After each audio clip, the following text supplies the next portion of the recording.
देखिए, कोई जब विराट आंदोलन होता है और बहुत बड़ा जनाधार उसमें खड़ा होता है, और ख़ास तौर से ऐसे देश में जहां लोकतांत्रिक संस्थान अभी कुछ भी बचे हों, थोड़ा मोड़ा भी बचे हों, तो यह महत्वाकांक्षाएं लोगों में रहती ही हैं, नेताओं में भी रहती हैं और लोगों में भी रहती हैं।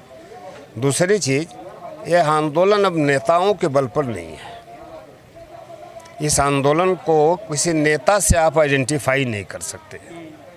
इस आंदोलन को भारत के कृषि के अंदर मौजूद जो संकट है, जो गहरा संकट है, और उस संकट के समाधान की कोई रास्ता इस सरकार के पास नहीं है, और जो रास्ता उन्होंने दिया वह रास्ता पूरी कृषि के कारपोरेटीकरण का है। और यह है, पहले तो आप इसको ध्यान से गौर से देखेंगे कि पूरी दुनिया में यह प्रयोग हो चुका है और यह प्रयोग असफल हो चुका है, इसलिए भारत के किसानों को समझने में दिक्कत नहीं हुई। अमेरिका, मोदी जी जिस चीज़ में हाथ डालते हैं वो ही असफल होती है, चाहे नोटबंदी हो, चाहे जीएसटी हो। हाँ। वो जैसे किसान आंदोलन है, ये तो खैर अभी लागू नहीं हो पाए ठीक से। क्या ये चीज़ें सब पता चल रही हैं इस लोगों पर को? देखिए, मैंने एक आर्टिकल लिखा था कि भाजपा जो संघ की नीति है, जो जिसके ये लोग प्रशिक्षित स्वयंसेवक हैं, उसकी नीति आधुनिक दुनिया के नीति के खिलाफ है। आधुनिक लोकतांत्रिक समाज उससे टकराता है उन नीतियों से। उन नीतियों में आधुनिक लोकतांत्रिक समाज की जो बराबरी, समानता, आपस में भाईचारा की जो उसकी परिकल्पना है, खासतौर से फ्रांसीसी क्रांति और यूरोप से जो चल के भारत आई, इनकी नीतियां उसके ठीक उल्टी पड़ती हैं। यह भारत को चाहे कितना ही विकास की बात करें, लेकिन वस्तुतः ही इनकी गाड़ी आगे जा रही होती है और इनका जो स्टीयरिंग होता है वो पीछे मुँह के होता है। वो कभी आधुनिक दुनिया का निर्माण करने की क्षमता इनकी नीतियों में नहीं है। जैसे मैं कुछ चीज़ें आपके सामने रखूँ। आज अगर कोई देश सामाजिक सांस्कृतिक चेतना के स्तर पर उन्नत होना चाहे तो तार्किकता उसका बुनियादी तत्व है। आधुनिक लोकतांत्रिक वैज्ञानिक दुनिया का जो ज्येष्ठ आत्मा है वह तार्किकता पर निर्भर करती है, और यह तार्किकता के जब पर आस्था को ले आते हैं, और आस्था कभी भी किसी सवाल का हल नहीं करती, वो आपको व्यामोह में रखती है। मानसिक रूप से वो आपको एक ऐसी दुनिया में ले जाती है जो यथार्थ के धरातल पर कभी उतरता ही नहीं, हो ही नहीं सकता। जो आंदोलन चल रहे हैं दिल्ली के आसपास, आपने आस्था की बात करी है।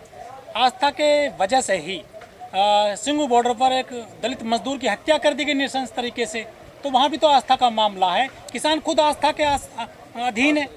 देखिए, ये चीज़ें आप इसको रूप में थोड़ा सा देखिए, उसके परतें खुल रही हैं। उस किसान की हत्या का परतें खुल रही हैं, और परतें खुल के जा कहाँ रही हैं। भारत में सत्ता के द्वारा बहुत बारीकी से, बहुत बेहतरीन ढंग से एक ऐसी संरचनात्मक कोशिश होती है जो हर आंदोलन में हिंसा को ले जाती है। इस सरकार की खासियत आप देखेंगे, आपने दिल्ली में देखा है, कोई दूर जाने की जरूरत नहीं है। दिल्ली की आम जनता पे इन चीज़ों का जो है प्रतिकूल असर पड़ता है, नहीं गलत प्रभाव पड़ता है। देखिए, जब चीज़ें बार बार दोहराई जाएंगी, ये कई तरह से, जैसे दिल्ली में दोहराया गया जो हुआ, अगर उसको आप फिर से दोहराते हैं, या मुजफ्फरनगर में जो दोहराया गया को दिल्ली में दोहराया गया, मुजफ्फरनगर में शामली में जिस घटना को केंद्र करके ये दिल्ली की सत्ता पर आए, आज वही ताकतें इनके खिलाफ खड़ी हो गई हैं, क्योंकि इन्होंने फिर से दोहराने की वही कोशिश की। इतिहास दोहराता है तो पहली बार नायक होता है, दूसरी बार वो विदूषक बना देता है। आज मोदी का पूरा जो तंत्र है, ये इन्हें विदूषक और एक बहुत ही लचर, हल्का, और आम जनता का परसेप्शन है कि इस व्यक्ति की बात में कोई सच्चाई होती ही नहीं। लेकिन जो बीजेपी जो काम कर रही है धर्म को लेकर, राष्ट्रवाद को लेकर, आम जनता ये तो चाहती है, वो उनको जो प्रतिफल मिल रहा है भाजपा को उसका। देखिए, अब यहाँ एक गंभीर सवाल है जिसके तह में जाइए, किसको मिल रहा है। भारत, सुनिए, इसको थोड़ा सा, इसको गहराई से हम लोगों को लेना है। भारत की सबसे खासियत क्या है? वर्ण समाज की रचना, जिसमें जाति संरचना यहाँ का एक प्रधान पहलू है हिंदू धर्म का, और ये वर्ण व्यवस्था के ऊपरी पायदान पर खड़े लोगों को ये सब जो बाग दिखा रहे हैं कि तुम्हारा वो पुराना दिन लौट आएगा, लोकतंत्र में जो छिन गया है, इसलिए वही हिस्सा इनके साथ खड़ा है। बाकी समाज का आप देखेंगे कि जहाँ इन्होंने जातियों के अब कन्फ्लिक्ट, जैसे उत्तर प्रदेश में क्या हुआ कि कुछ पिछड़ी और दलित जातियाँ जो संपन्न हो रही थीं, उनके खिलाफ इन्होंने अन्य पिछड़े और दलितों को खड़ा करने की कोशिश की, जिससे और उसके साथ कारपोरेट पूंजी का भी बड़ा योगदान था उसमें। लेकिन जो हमारे देश में सर सबसे ज़्यादा किसान है वो ओबीसी है, और बीजेपी ने ओबीसी जो जातियां हैं उनको तो अपने शिकंजे में ले रखा है धर्म के नाम पर। यह है एक मिथ खड़ा किया गया है, यथार्थ नहीं है। यथार्थ इसलिए मैं कह रहा हूँ कि आप देखेंगे तो गांव में आप चले जाइए तो इस समय विध्वंस का और छात्र आंदोलन का एक पहलू आप देख लिए विश्वविद्यालयों में। क्या इशू इस समय विश्वविद्यालयों में आप देखेंगे, इलाहाबाद यूनिवर्सिटी, डीयू यूनिवर्सिटी, हर जगह ओबीसी स्टूडेंट अपने आरक्षण के लिए लड़ रहा है और कह रहा है कि इन्होंने उसको बेमानी बना दिया है। और आप याद रखिए कि लोकतंत्र में ये जो मध्यवर्गीय नौजवान और लोग होते हैं, यही अपने समाज को लीड करते हैं भविष्य में, वही ओपिनियन मेकर होते हैं। आप इलाहाबाद का 50,000 स्टूडेंट, जिसमें 30,000 के करीब ओबीसी हैं, उससे ज़्यादा ही हैं, वह 30,000 गाँवों से आए होंगे और वह जब अपने गांव में लौटेंगे तो वह उस सोसाइटी को बताएंगे कि इस सरकार ने हमसे क्या क्या छीन लिया। इस सरकार दिया भी तो है, ओबीसी को मंदिर दे दिया, देखिए वोट मिलता है उत्तर प्रदेश में। नहीं, ठीक है, मंदिर का मुद्दा देखिए कई बार प्रयोग किया जा मुस्लिम सब बड़ा मुद्दा है। हाँ, ये खतरा है। हम लोग भी कह रहे हैं किसान आंदोलन के सामने जो बड़ी चुनौती इन्होंने इधर पेश की है वो क्या, जिसके लिए हमें बहुत सचेत हैं हम। या तराई में इन्होंने सिख बनाम हिंदू करने की कोशिश की, फिर जब यह जाएंगे दलित बनाम सिख करने की कोशिश हाँ हाँ वहाँ करने की कोशिश की, या जब पूरब में जाएंगे, मऊ जाएंगे, खलीलाबाद जाएंगे तो हम मुस्लिम बनाम, आजमगढ़ जाएंगे तो मुस्लिम बनाम हिंदू करने की कोशिश करें। ये इनकी कोशिशें हैं, लेकिन मैंने फिर कहा कि एक ही हथियार बार बार नहीं चलाया जा सकता। एक हथियार जब लोग देख लेते हैं तो उस हथियार का प्रयोग आप दोबारा नहीं कर सकते, क्योंकि उसके बारे में दूसरे लोग भी सीख लेते हैं उसकी काट निकालना। एंटी मिसाइल इसीलिए बनती है। सर, जो सिंघू बॉर्डर पे जो मर्डर किया गया था निर्मम तरीके से एक पंजाब के दलित मजदूर का, उसके बाद से आप क्या देखते हैं, क्या जो दलित मजदूर है या खेतिहर मजदूर हैं दलित, वो आपके आंदोलन में अब फिर से आएंगे?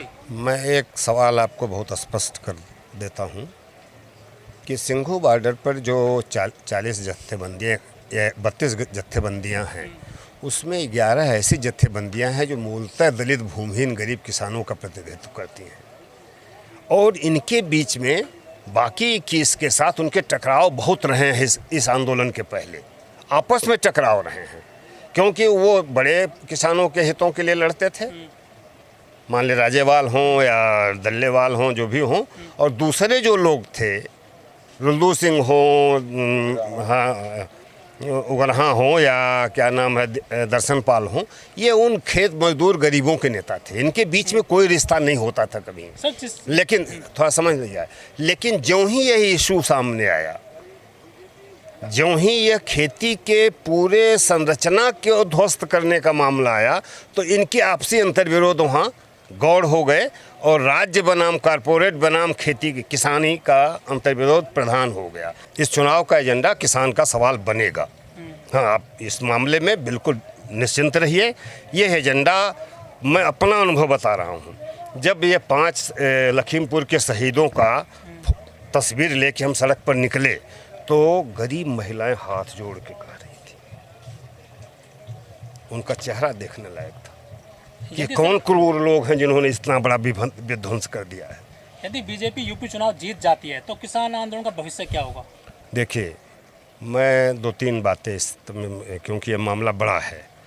आंदोलन किसी सरकार का मोहताज नहीं होता जीतने का, क्योंकि यह है जब 19 में जीत के आए तो लगा कि अब तो इनके सामने कोई है नहीं। इन्होंने जेएनयू को दबा दिया, डीयू को दबा दिया, उद्योग जगत को नष्ट कर दिया, संगठित ट्रेड यूनियनों को मार डाला, सारी स्टूडेंट मूवमेंट को मार डाला। किसी को कल्पना थी कि इस तरह से महिलाएं बैठ जाएंगी दिल्ली? सर, मोदी सरकार ने देश की संपत्ति पे तो रोक तो नहीं पाए ना आप?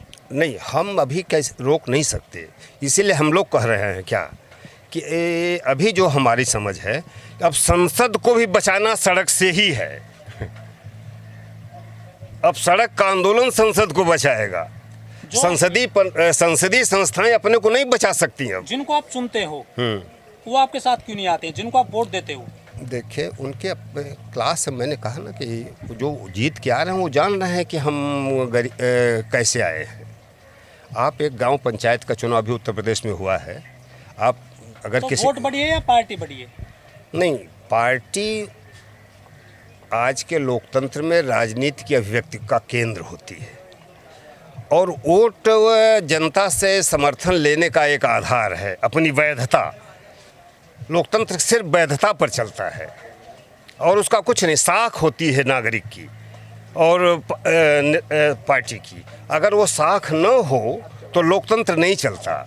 इसके लिए माना जाता है कि लोकतंत्र इकबाल पर चलता है, राजा के ताज के बल पर नहीं चलता। और लोग कहते हैं कि मोदी और जोगी का कोई विकल्प नहीं है, क्या दिखाई देता आपको? आपको पता था कि जोगी का कोई किसी चीज़ का विकल्प जोगी भी बनेंगे? एक अधिकारी के छू देने से रो रहे थे संसद में। तो ये सब विकल्प इतिहास में निकलते रहते हैं। 26 तारीख को किसी ने सोचा था कि अब किसान आंदोलन बचेगा? टिकैत विकल्प हो गए, जबकि सबसे कमज़ोर लीडर थे उस दौर के। तो विकल्प परिस्थितियों के मिनटों में नेशनल कैरेक्टर बनता है। कन्हैया एक दिन में नहीं बन गए, 5 मिनट में बन गए। लेकिन पॉलिटिकल व्यू से देखा जाए सफलता तो नहीं मिली ना। नहीं, उनका व्यू क्या है, वो कहाँ जा रहे हैं वो अलग बात। राजनीति और आंदोलन अलग अलग नहीं, दोनों दो अलग अलग नहीं है। आंदोलन राजनीति की आत्मा आंदोलन है, उसका बाह्य स्वरूप राजनीति है, उसकी आत्मा आंदोलन है। हाँ, अगर आंदोलन क्या है, लोकतंत्र में राजनीतिक चेतना को उन्नत करना ही आंदोलन है।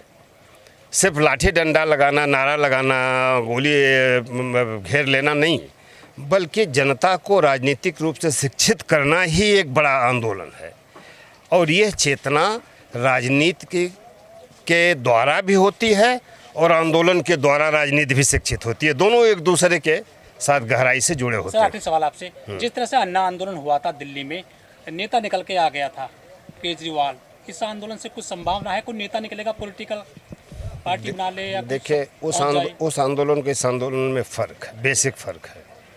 वह आंदोलन एक ऐसे सवाल पर था जो जनता के रोटी रोजी से सीधे जुड़ा हुआ सवाल नहीं था, भ्रष्टाचार का सवाल था। भ्रष्टाचार बहुत वेग चीज़ है और पूंजीवाद की आत्मा ही भ्रष्टाचार में, उसके नाभ में अमृत जो है भ्रष्टाचार है। जिस दिन ख़त्म हो जाएगा ये व्यवस्था ख़त्म हो जाएगी।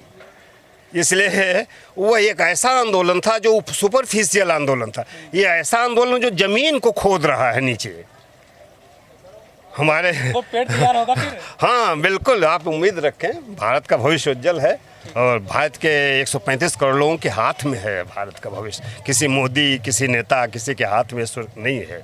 गांधी जी के दौर में भी उन्हीं के हाथ में नहीं था, बहुत सारे लोगों ने उसके लिए काम किया था।